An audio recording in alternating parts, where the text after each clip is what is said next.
Hey everybody, Jim here. Hope you're doing okay. Just wanted to make a short video here. Funny thing happened this weekend. I actually got a very nice invite through a message on Facebook from Rob, EoLoVoX, or I still lost on how to pronounce it. I know you told me once before, Rob. I apologize. But I had kept telling him about a great store in Chicago called Logan Hardware. I think one of his videos is going to come soon showing his haul from there and a couple other places that he hit this past weekend. And I had told him several times about it. If you guys haven't been there, it's really great. I don't know if I'd call it my favorite record store, but I just think it's really unique because they have the records in front, and there's also stereo equipment there and other novelties and that sort of thing. And if you buy anything there, they'll give you, it can be even a quarter, you know, if you spend 25 cents there.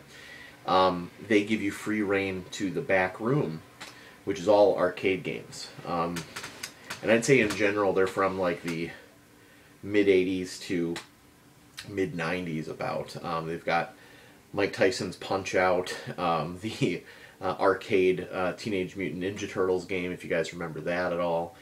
So it's really cool. So I'm excited to hear what Rob had to think of that place.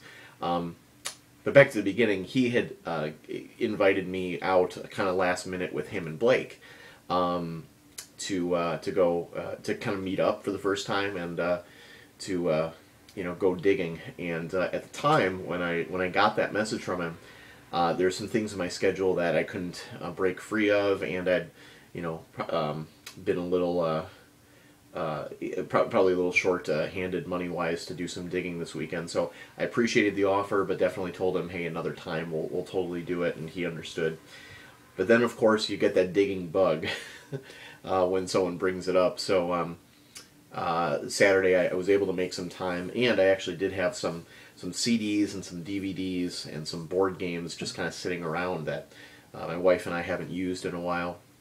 So figured I would hit two of my local half-price books locations, which if you guys you know, frequent your local one, you know, I think that's a really great way to dig. I find in general some of the stuff kind of overpriced, especially for condition. Sometimes I feel that they price due to the title and not necessarily the condition of the record, because ideally, you know, we all want to play these records, unless you're looking for just the cover that you want to frame, or you know, if it's a really beat up copy but it's a grail for you, maybe you want to spend that amount on it just to say you have it. But ideally I'm looking to play these records, so if they're not in great shape, you know, I'm not going to spend more than, I'd say, $10 on one, and there definitely are ones that they sell for more than that. But I gathered up the stuff that I wanted to sell, and also a tip for you if you have a half-price books location near you. You may have seen a calendar like this that they're giving away at the front desk. Forgive this scribble here. But snag one of these if you can. Assuming because it's January, you should be able to hopefully snag one still pretty soon. You know, maybe until February when people stop wanting new calendars. But this calendar has coupons in it. Every 2 months of the year, they give you a 15% off coupon. So there was one down here for January 1st through February 29th or 28th, whenever the last day of February was. So I went with some items to sell, as well as those coupons there. And then I first went to the one in Naperville, Illinois, which is smaller than the one in Bloomingdale, Illinois, which I normally go to. And I normally don't find anything at the Naperville one. I have found a couple things there, but not as much as the Bloomingdale location. So, but I did find 3 things at the Naperville one this year, or this time, and I was able to spend the 15% off. Then I held on to the remaining stuff I had to sell and took it to Bloomingdale, got some money off that, and then was able to snag another calendar, so I had another coupon for there. So I was able to save at both places with coupons. So keep your eyes out for those coupons. They can really help you out. 15% off is nothing to shake a stick at. So you know, if you frequent half-price books or have never been there, I urge you to go there and snag one of those calendars so you can use it on some records. So this was from the first This is from the first half-price books I went to. starting off with one that I've wanted for a while and just seen, again, kind of overpriced for the quality that I was seeing. It's John Lennon's Rock and Roll. Definitely wanted this one for a while. Really good track listing and just a good record overall, and had been seeking a really good copy of it for a while, and was able to find it here. It's a green capital label on this one, so excited to put that on for sure, because I haven't I've heard quite a bit of it, but excited to have it on vinyl. These next two, one thing about Half Price Books as well is that they may have some sort of deal with a printer of some sort, because they do sell new records. Not all new, not a ton of new artists, but bands like the Walkmen.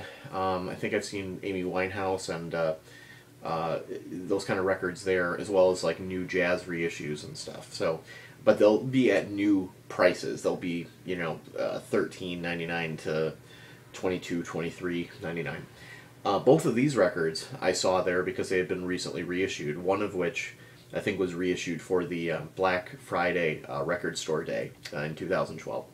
But I did pick up reissues, but these are reissues from many years ago, it looks like. So the first one is Now There Was a Song by Johnny Cash. Very country, a lot of, obviously Johnny Cash we associate with country, but this was a country-centric record.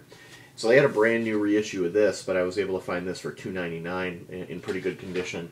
There's no inner sleeve, so I'll sleeve it up, obviously, but found that, so that was really, really cool to find. And then this other one is the one from Black Friday Record Store Day, the fabulous Johnny Cash. This was $4.99, and again, it's a Columbia reissue, but from a while ago. So excited to have both of those, and again, this is also without an inner sleeve, so I'll sleeve both those up and clean them up real nice. Just the album cover here is super iconic, I think, so real glad to have that. And then the next two were from the Bloomingdale location. I had been toying with the idea of I think in one of my previous videos mentioning some of the other Beatles stereo reissues that I wanted to get. And I know this one isn't the album that I do plan on getting, but I figured because it is the movie soundtrack, it's still worth having.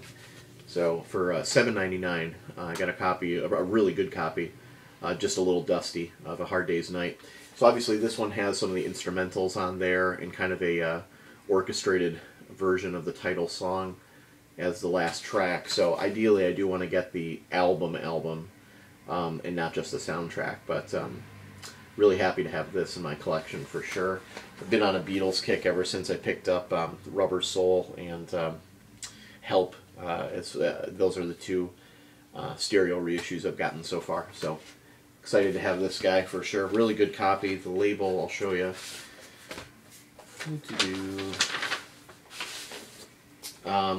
Yeah, I mean it's a United Artists label, obviously, because of the because it's the movie soundtrack. So nothing super fancy here, just some cartoon kind of yellow and orange clouds there, but really like it a lot.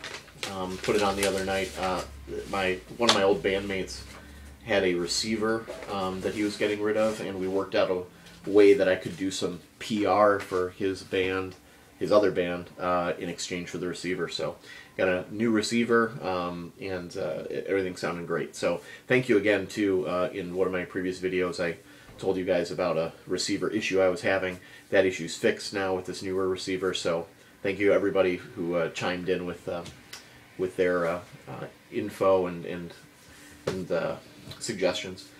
This last one I spotted right when I walked in the Bloomingdale Half Price Books location, and I saw it because it's a pretty iconic album cover, and I'd seen Aisle3Comedy hold it up too. I think he was giving it away for one of his contests because he didn't really listen to it much. I might have that wrong, but I think that's the vibe I got from him holding that up.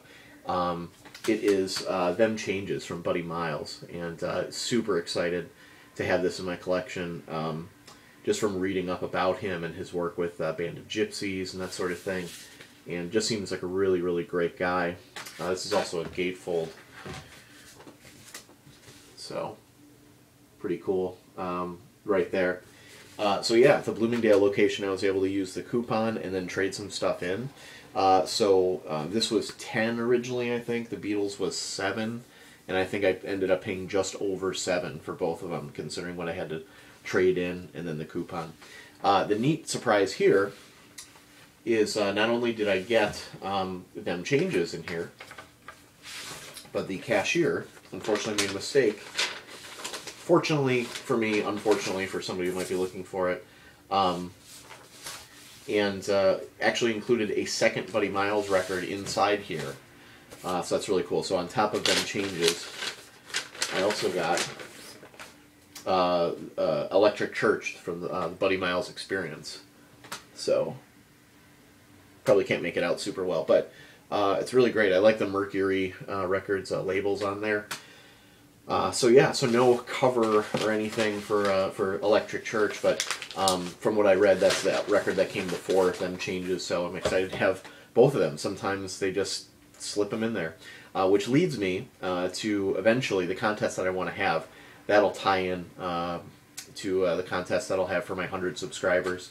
Thanks again to you guys for checking out my videos. I appreciate it. I never feel like I have you know, a whole ton of stuff to show you, but I appreciate you guys watching and chiming in and stuff. So we'll have a cool contest soon. Again, I'm just kind of lining up some prizes for that, and it'll be somewhat similar to maybe finding things in your vinyl, but we won't go there yet. I think you guys will be really happy with the prizes I have to give you, assuming that all works out. Fingers crossed. So thanks again, and Rob and Blake, thanks again too for the invite to go with you guys.